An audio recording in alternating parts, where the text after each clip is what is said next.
Ladies and gentlemen, welcome at Mystica TV. Today I have the honor to do an interview with Neale Donald Walsch. Welcome in Munich. Thank you, Thomas. It's lovely to be here.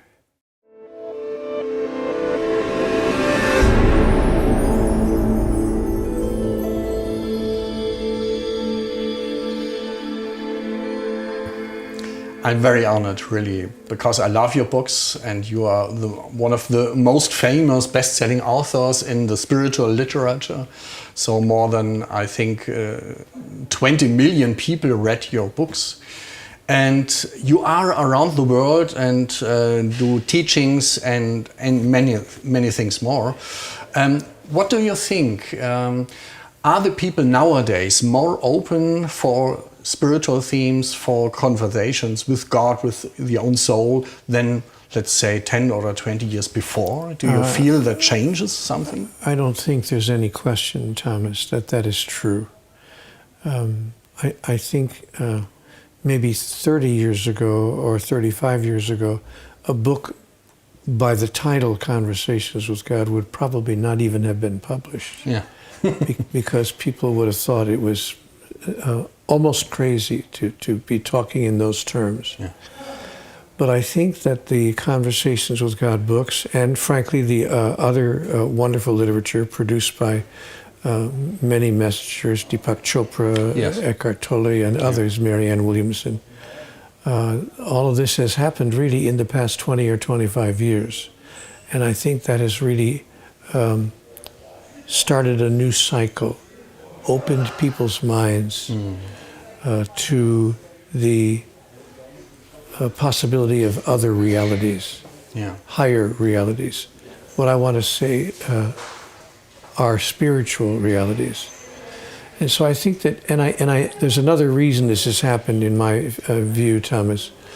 I think the conditions of the world, the situation we find ourselves in, politically, economically, socially, and spiritually, has also caused the average person to be more open, because there's a level of searching going on that I don't think was really part of our culture 30 or 35 years ago, not at this level. Yeah.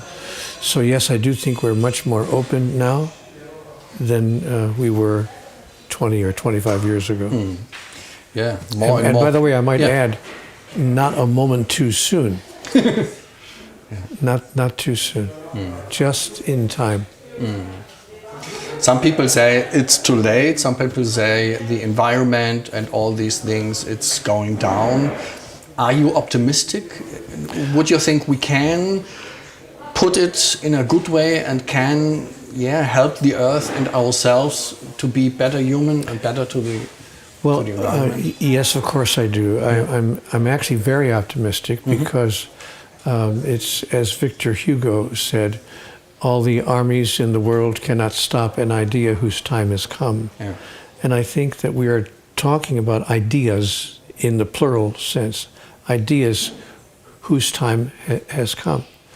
And so, yes, I do think optimistically, but I don't think we can, how would I say it, hesitate too long. I think we do need to act now in these very near years just ahead, not in 20 or 30 or 40 years, but in the decade just ahead. We need to make some very big decisions about our climate, about our social and economic systems in the world, and about our political systems as well. But if we're willing to make those movements and to make those decisions, I am very optimistic as to what we can create. Yeah, and it has to start with ourselves. So we have to awake. More and more people are awakening, I feel, and we can help each other to awake. That's the key, Thomas. Yeah. We have to be committed to helping each other to awake, because the day of the individual guru is over. The day of the one person or two people who are going to get up and lead the way for humanity, those times have gone.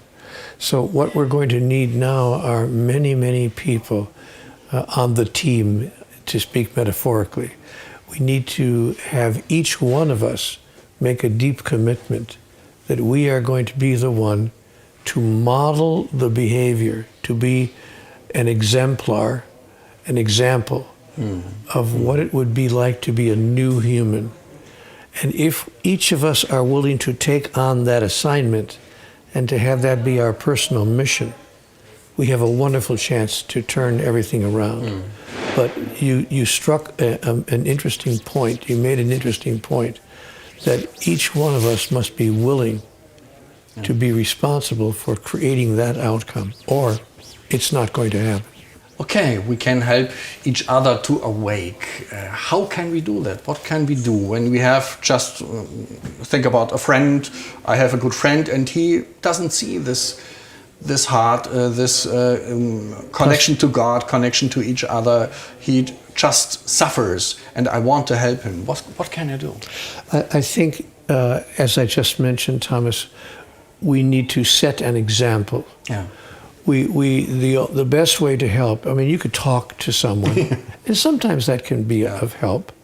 You can offer counsel and comfort and love and advice, and very often that can be helpful. But the most powerful help is to demonstrate, is to model behaviors that others can then imitate. You see, we're going to have to move from mutation to imitation as a means of humanity's adaptation. In the past, our evolutionary process was largely one of genetic transfer of data. In other words, what would happen is that one generation would pick up from the previous generation by genetics. Yeah. We would pass on how to best survive on the earth. But that's an agonizingly slow process. And we can't afford to wait for that process to continue. We have to find a new way to adapt our behaviors. And the new way is going to be imitation, that I will imitate how you're acting. And the beauty of imitation, Thomas, is that it's instant. It's this fast. With the internet, we've all seen, what can happen. Fashions, travel across the continent within months. Something becomes fashionable. Or there's an English word called a meme, M-E-M-E, where something, an idea arises and suddenly everyone is talking about it. That wasn't possible even 25 or 30 years ago, but it is possible now. And so it is possible because of our technologies to create viral idea, a virus that travels instantly around the world. And the key is going to be young people. I'm here to talk to young people. Yes, tomorrow you are in the Stiftung für Friedens- und Herzensbildung. And you do together a seminar for young people, for children. And of course, I think also we should enlighten these young people. What should these people learn in school, what they don't learn nowadays? You know, really, it isn't so much what they should learn. Let me tell you, they're way ahead of us. Yeah. So it's not that they need to learn something. We need to learn from them. Okay. Yeah. If you really want to move forward quickly, listen to what young people are telling you. For instance, as an example, the movement for climate change. The movement, it's led by who? Yeah. Young people. Wow. Many young people. It's the young people around the world who are saying to the older people like us, wake up. Why don't you wake up? Yeah. And the same thing is true with other aspects of our lifestyle. The financial and economic hypocrisy that we see, where 8 people own or control more wealth and resources than 50% of the world's population combined. Young people already see that it should not be that way. So it's not really what young people should learn in school, it's what we should learn from them. We should have a reverse class. At least once a week, we should have all the old people in the community sit down and listen to a 17-year-old tell us what we need to hear, how we can change, how we can become a better, more compassionate, more understanding human being. Wonderful.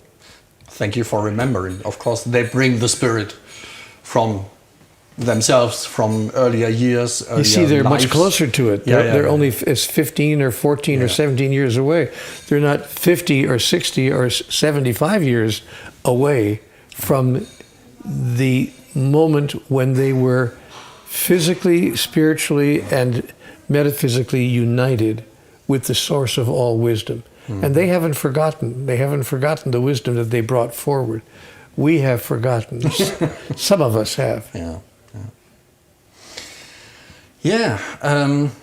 In a personal way, I have just a special question. Many people are long on their spiritual way. I also, and I want to learn more, trust more into the life, into God, and not to think about so much. So when I do plans, I think, I should do this, I should do that. And then I'm really in an ill garden in Germany. I don't know what to do. How can I trust more, maybe in life, in God, in my heart? What would you say? What can... Thomas, trust is only necessary when fear is present. Oh. If there's no fear, there's no need to trust. May I give you a simple example? I don't have to trust my wife that she's going to run out on me and find another man. I don't have to trust that because I don't have any fear that she would. I don't have any fear about that. It's a simple example, but when we feel the same way about God as I feel about my wife, which I do because my wife is God, of course. But when she hears that, fine. but when we feel the same way about life as we feel about those we dearly love, then we don't have to trust. Trust is no longer a part of the experience. We simply know. We move from trusting to knowing. See, like when I go into my bedroom and turn on the light switch, I don't have to trust that the lights will come on. I know that the lights will come on. Now, there's a second element here with regard to trust. I also don't need to trust when I do not require a particular outcome, a particular result, in order to be happy. So if I'm happy with whatever the outcome is, if I'm happy with whatever the result is, then trust is no longer necessary.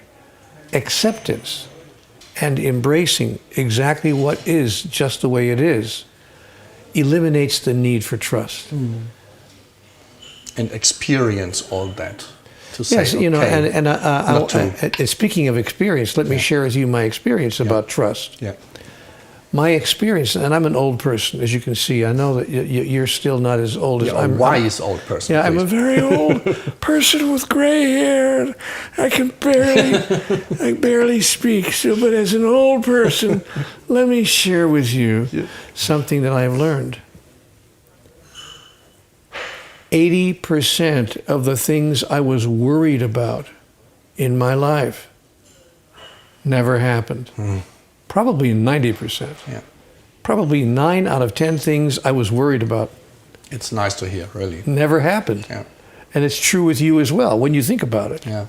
So the master is the one who knows ahead of time, not afterward, but knows ahead of time. You know what? It's probably not going to happen anyway. What am I so worried about?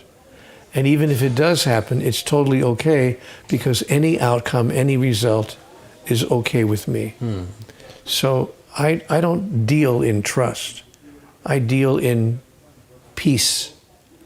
Peace within that comes to me by knowing that whatever happens is totally okay.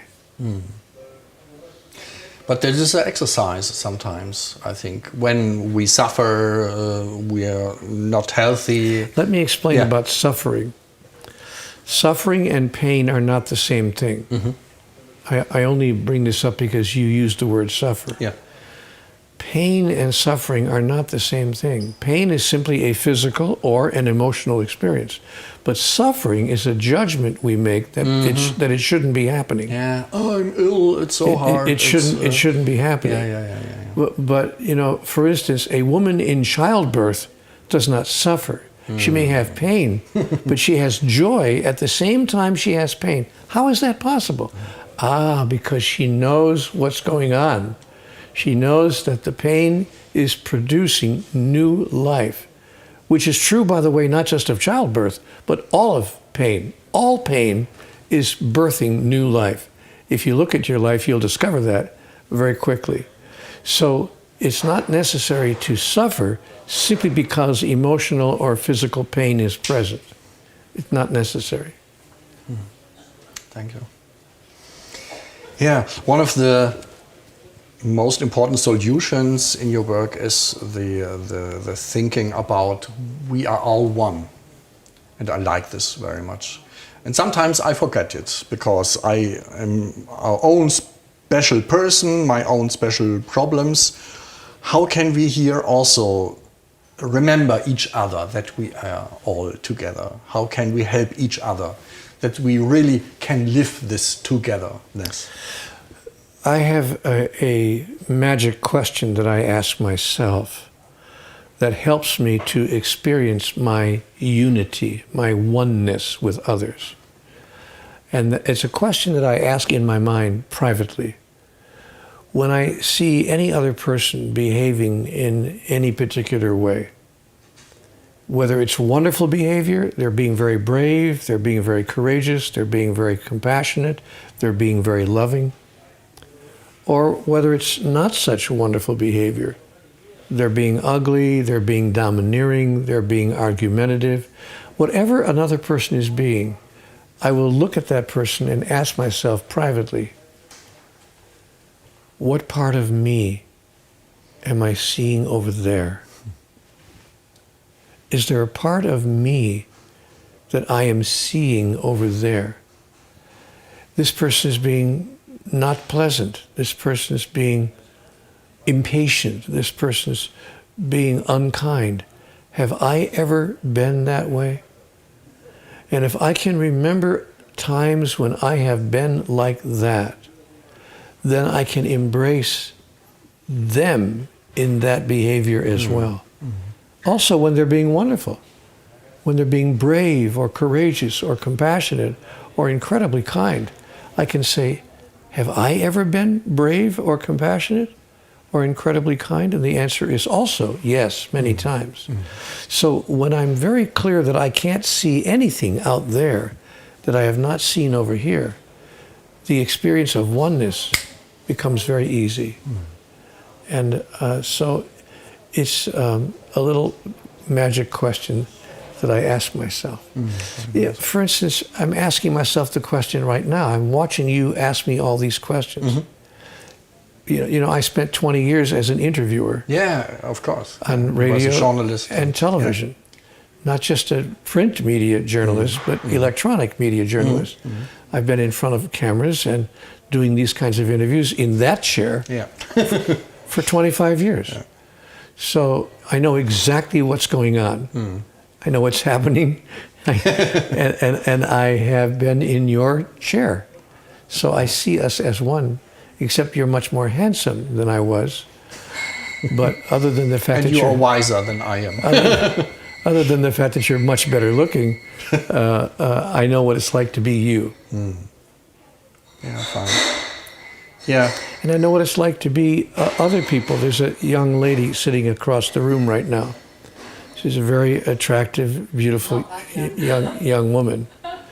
And I know what it's like to be her, because there's a part of me that's feminine.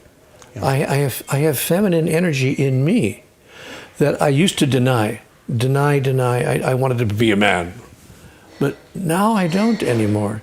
I surrender to the part of me that enjoys and that expresses energy in a beautiful feminine way, as this young lady is doing across the room. So when I can see myself across the room, the experience of oneness becomes really quite simple. It's only when I think that somebody is different from me or other than me, but there really is no difference. Fine. I could, of course, be wrong about all of this. I mean, I think it's always both.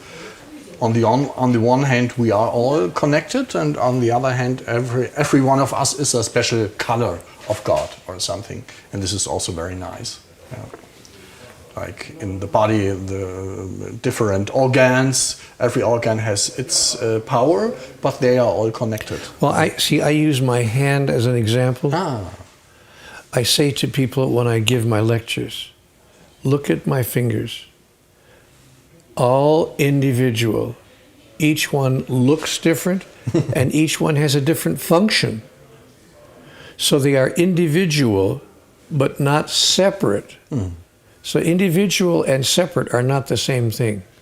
So we see individuals all over, but they're not separate from the body and the hand.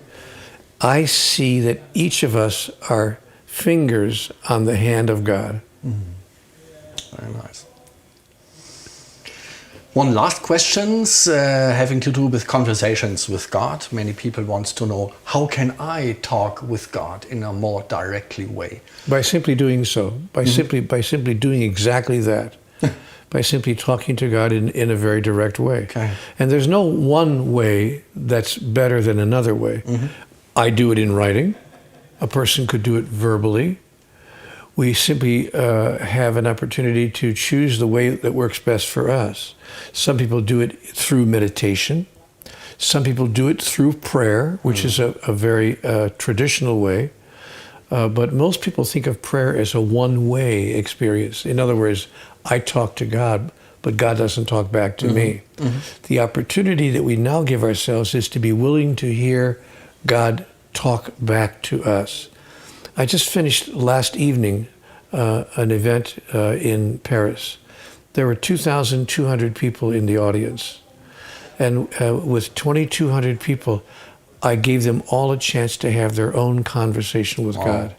We had a 15-minute meditation in which I invited them to listen carefully if they could hear God's answer to an important question.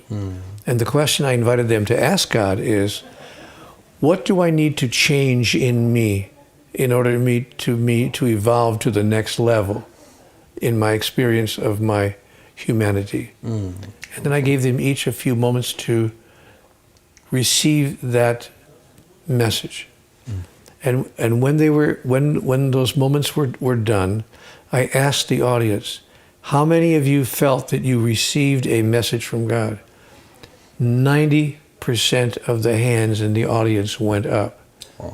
2,200 people in the auditorium, and probably 2,000 of them raised their hand. So it's how to talk. How can we each talk more directly to God? By simply doing so.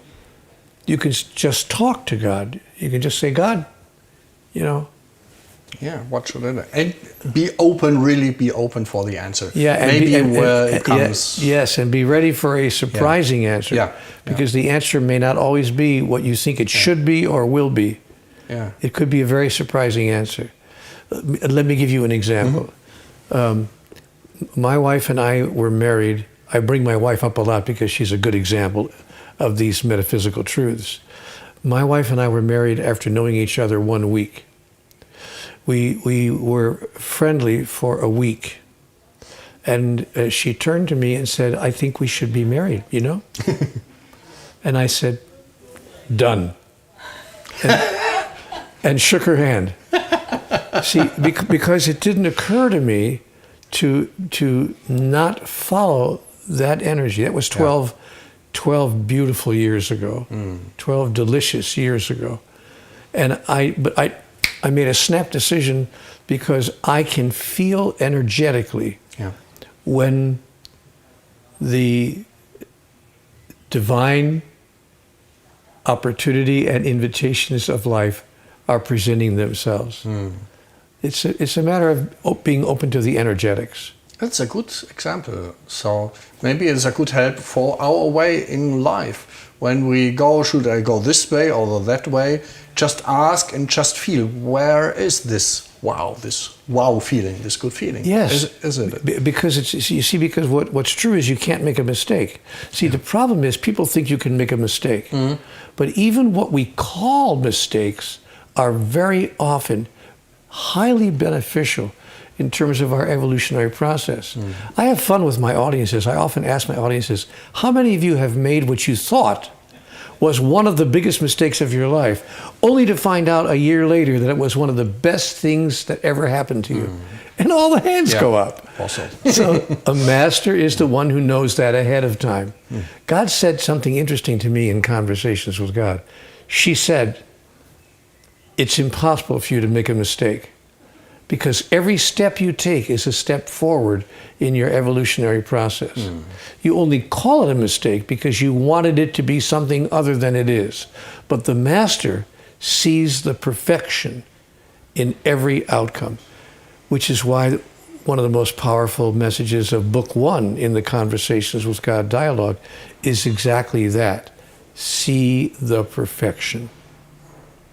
Wonderful. And you said, she said. I like it. Yes, well, I've learned that God does not necessarily have a penis, and God may have a vagina, or either one.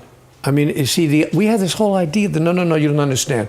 God is a person with beard, white beard, and beautiful flamey hair, and wavy. A bit like you. Exactly like me. That's all. I am, in fact, yes, the picture of God. But what if I'm not? What if God is actually more like my wife? Or all of us? What if God looks like you?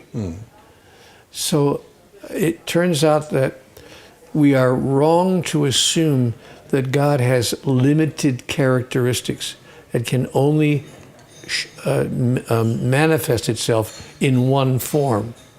Is God a rose or a daffodil? Which flower in the garden is divine?